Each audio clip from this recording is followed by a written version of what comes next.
Buenos días. Bueno, son las 7:20 y mañana jueves se estrena el documental de David Albala, un cineasta debutante y parapléjico, quien revela cómo somos frente a nuestros compatriotas discapacitados. Mire. Tú tienes una lesión grave en la médula espinal y la cual te va a dejar con toda seguridad parapléjico. A David Albala, periodista y realizador audiovisual, hace 2 años le cambió la vida. Lo atropelló un auto y quedó parapléjico. Desde ese momento, en silla de ruedas, comenzó a grabar su propia experiencia y la de otros como él. Registro que se convirtió en este documental titulado Perspecplegia.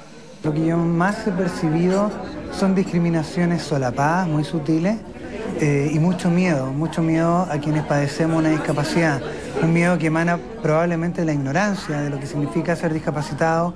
El rodaje de Albala también incluye testimonios de personalidades del quehacer público nacional, a quienes el director desafió a sentarse en una silla de ruedas y experimentar una realidad que él y miles de compatriotas viven a diario. Me sentí diferente, muy nerviosa. Me pasó algo que por un minuto me bajó una especie de pudor a la sensación de estar en una silla de ruedas. Uno se pone en el lugar de la gente, el 10% de la población nacional que sufre de algún tipo de incapacidad, y te das cuenta cómo todo tu entorno inmediato es todo invalidante, todo verdad está en tu contra. Imágenes vivenciales que sirven de puente para comprender los conflictos de los discapacitados en Chile y que plantean al espectador la posibilidad de mirar la vida desde una óptica que uno nunca se imagina. Así es, una realidad que uno nunca se imagina, y nos acompaña en estudio para conversar sobre este tema precisamente el director de la película Perspecplegia, a ver si la pronuncié bien, David Albala, para conversar sobre su película, su documental y sobre este tema. Buenos días. Buenos días, Mónica. Es Perspecplegia. Perspecplegia, es difícil de pronunciar. David, tú tienes 33 años, estabas dedicado ya a la realización audiovisual. Cuéntanos un poco cómo fue tu accidente y cómo hace 2 años que ya eres parapléjico y cómo enfrentaste, cómo fue ese cambio en tu vida. Tuve un accidente de tránsito. Bueno, al principio todo es perplejidad, porque tú no entiendes lo que te está pasando, no eres capaz de dimensionar lo que significa, lo que están comunicando los médicos.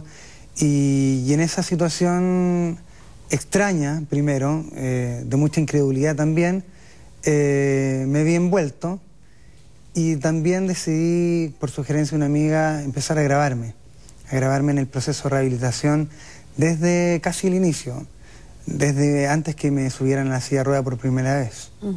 Tú me contabas de que cuando uno le pasa una cosa como esta tiene 2 opciones, o quedarse quieto o seguir adelante. Tu opción fue obviamente seguir adelante.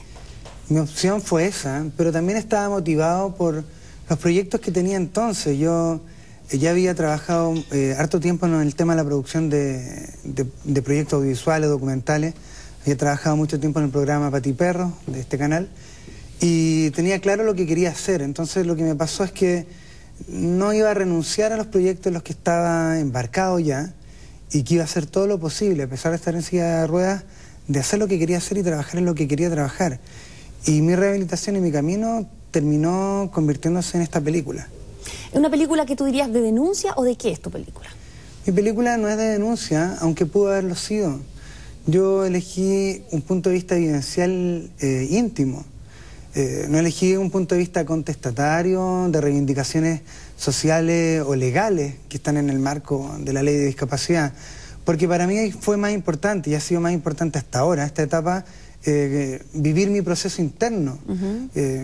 Primero te rehabilitas tú, sales a la sociedad, y luego vendrá un proceso de reivindicaciones si es que eso es lo que se necesita. Pero en la película yo cuento mi historia, mi visión íntima de cómo yo lo hice. En la parte más física te topaste como con todas estas limitaciones de movimiento, de accesibilidad. ¿Cómo fue esa experiencia? Que es la que narras también como parte del documental. Muchas veces se nos dice que los discapacitados somos inválidos. Y en realidad lo que ocurre es que la sociedad estructuralmente te invalida por la falta de acceso. Es verdad, son importantes las rampas, es indispensable un transporte público al cual tengamos acceso. Yo te podría decir que terminas tú adaptándote a la realidad para poder moverte y no esperando a que cambie, aunque necesitas que esos cambios se lleven a cabo. ¿Cuáles serían esos cambios, por ejemplo? ¿Cuál es lo más difícil que hay que hacer cuando uno es parapléjico y tiene que convivir todos los días con una silla de ruedas y moverse por esta ciudad en silla de ruedas? Hay muchas cosas difíciles porque también tiene que ver con los recursos económicos que tú tengas. Yo tengo los recursos económicos para tener mi propio auto. Y en ese sentido te diría que una de las cosas indispensables que nos falta a los discapacitados es un transporte público estatal o privado que nos permita acceder a él y movernos alrededor de la ciudad. Hay muchos discapacitados que no pueden acceder a trabajo porque no tienen el transporte público para llegar al trabajo, porque financiarse un taxi o comprarse un auto les sale más caro o casi cubre el costo total del sueldo que reciben mes a mes. Entonces yo te diría que eso es indispensable. Lo que es la movilización, el transporte. Absolutamente. ¿Y qué pasa, por ejemplo, yo veía una imagen de documental donde tú llegabas a comprar algo y claro, digamos, la recepción te queda como a esta altura? Bueno, eso nos pasa siempre. El suelo está más cerca, las cosas están más altas, cambia tu ángulo, la altura del ángulo de mirada, pero eso se aprende a manejar. Además tenés que, no sé, pedir ayuda. Yo no tengo problema en pedir ayuda cuando la necesito. Eso está en la película también, pero no es lo único que importa en el tema de la discapacidad. La accesibilidad arquitectónica es fundamental. El respeto de los estacionamientos, cada día que salgo es una lucha al respecto, es importante. ¿Cómo lograr hacer conciencia? ¿Cómo lograrlo? No tengo la respuesta. La película plantea un punto de vista, te muestra cómo es vivir discapacitado y más bien te deja a ti la reflexión de lo que tú quieras hacer con el mensaje. Porque tú me hablabas que más que un problema de acceso, es un problema físico, es un problema de miedo. Tú percibes miedo por parte del resto de los chilenos hacia tu persona, las personas que comparten algún tipo de discapacidad. A mí me pasó eso. En mi percepción, en estos 2 años que llevo de parapléjico, fue constatar mucho miedo hacia mi discapacidad, hacia otras también, pero fundamentalmente hacia la mía. Un miedo que yo digo que viene de la ignorancia, probablemente, lo que significa estar parapléjico o tetrapléjico. ¿Cómo percibes ese miedo? Con rechazo, con distancia, con silencio. Yo te contaba antes de que iniciáramos la entrevista, amigos míos, después del accidente no me llamaron más, entonces me imagino que se asustaron. Pero era cosa de conversarlo, de conocer cómo se puede hacer la vida con una discapacidad. Hay que abrirse a eso también.